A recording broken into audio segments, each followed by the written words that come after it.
Hi everyone, my name is Endomosis and I'm developing a series of introductory videos for the game Universal Century Gundam Online.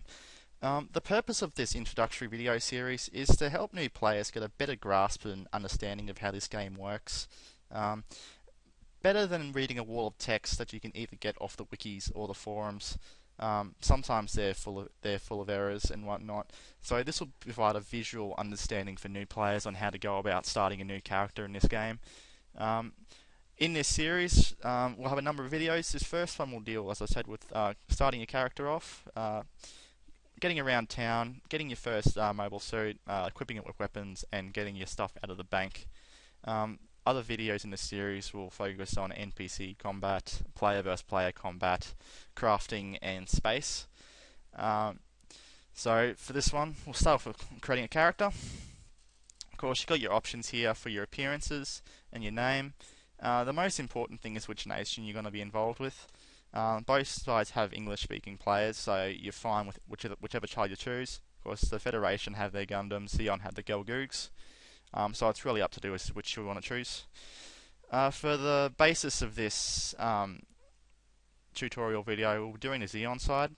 We'll do another one for the Federation later on, just to help Federation players. It's practically the same, but we do feel that it is important to focus on both sides for this starting point. Okay, so I'll put in my name. Okay, when you start off with, you've got three parameters you can choose from to assign 170 points to. You've got strength, spirit, and luck. For the strength, it governs your attack power. Spirit, your accuracy and your criticals. And luck is your dodge ability. Generally, most people like to start off with either 170 in strength to get a bit more attack power, or 170 in luck. This is because when you're starting off, you want your attacks to do a little bit more power than what they would, and also some people choose luck because luck is the slowest of these attributes to gain up, and it also helps with dodging attacks as a new player. So what I'm going to do, well, you don't have to put all 170 into one, you can put them into whatever you want. So I'm going to put 170 in luck for my starting off. Okay, and when you have a new character, you have four options for each side as to where you want to start with. Zeon have four starting points: Melbourne, Adelaide, Brisbane, and Darwin. Of these options, it's probably more wise to pick Brisbane. It's generally regarded as the Zeon stronghold in the game, and it's where the majority of the English-speaking players hang out and can help you if you have any problems. For the Federation, it's generally regarded that Sydney is the better spot to start off with. As I said before, Brisbane, there's a lot more players there, a lot more chance of having English-speaking players there who can help you out. So of course, we're going to start in Brisbane. Okay, this is just a confirmation screen. And then we'll finish and start our new player. Okay, and go start.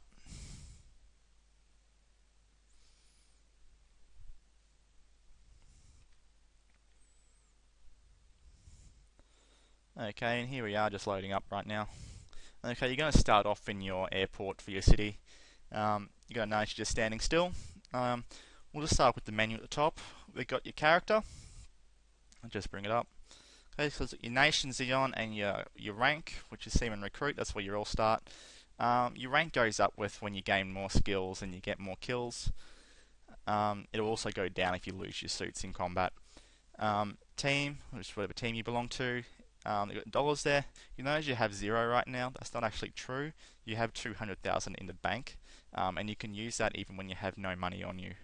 Okay, you got your weight. That's pretty much self-explanatory. What your current skills are. We've got score. Score is regarding as to how many players or NPCs you have killed, and lost regarding how many suits you've lost in combat. Fitting right now is where you attach all your clothing options that you can buy from the apparel store in-game. This is where you can pretty much customize your appearance to how you see fit. Okay, then we've got the backpack. Okay, this is where you hold your uniforms and toys if you want to buy them, and your money. Okay, a bit of lag.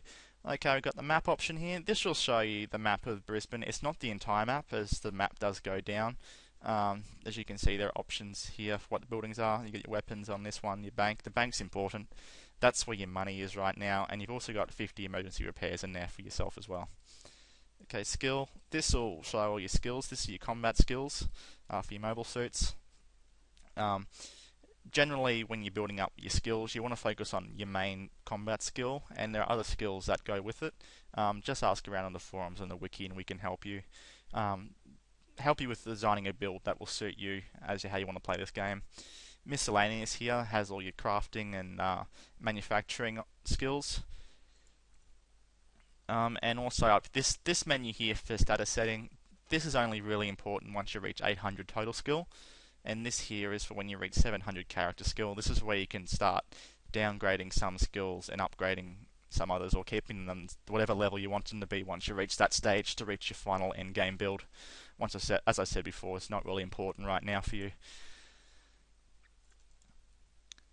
The journal right here, this will display system information, information about your skill gains, and also the chat of the people around you.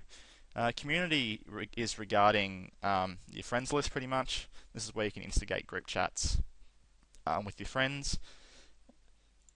Got the strategy. This is where the 3 war zones are. It says where the war zones are. We've got Helene's, Richmond, and Newman. Richmond and Newman are on the ground. Helene's is in space, and it also tells you who's controlling them. If they say ceasefire, it means there's no warfare currently going on there. When it says warfare, like it does here for Richmond, that means there's warfare, and it'll tell you how much longer is remaining.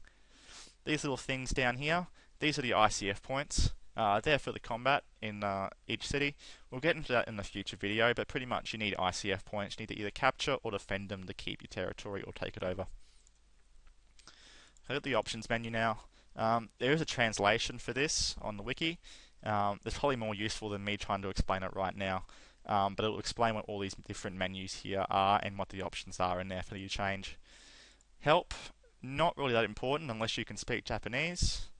And of course, you've got your logout option. And so what we're going to do now, we're going to hop in our taxi because we're in the middle of the airport and we really want to get into a suit. Okay, so the command for a taxi is /taxi. It'll come up saying how much it is. It's 650. Press OK. This menu here pretty much says you don't have any money in your character, but we're going to use your money from the bank. So you press OK. That's fine. Okay, you might want to get your map out. You can increase it or decrease it depending on what you want. Okay, so I'll just bring it down like that. And as you notice, when I click behind, it goes transparent. There's an option for that, depending if you want it less transparent or more.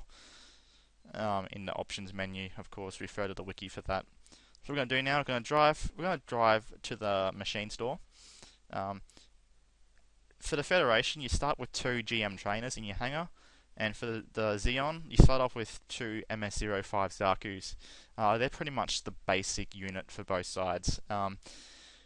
It is recommended that you sell both of them, which is what we're going to do now, because they're really not that strong in combat compared to what you can get from for the Xeons. We're going to buy a Zaku 2, or for the Federation, you can either buy RGM-79, which is stronger than the GM trainer, or a GM light armor.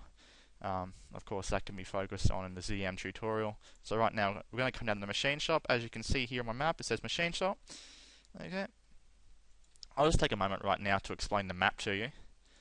Okay, so as you can see in the map, we've got the hangar. That's where your mobile suits are. It's very important to know where your hangar are. You might want to use the /mark command on your hangar to help you find the hangar a little bit more easier. And of course, your purple buildings here are your machine factories and your weapons factories. There is a refining one a little bit west, but that's not really important. As you can see, there's another player. A lot of players around crafting factories are generally AFK, so don't bug them and try and get angry at them for not responding. They're probably not there. They're just crafting away using their scripts. Generally, most active players will hang around the hangars. So if you see a playing around a hangar, they look like they've got an English name, they can probably help you out there.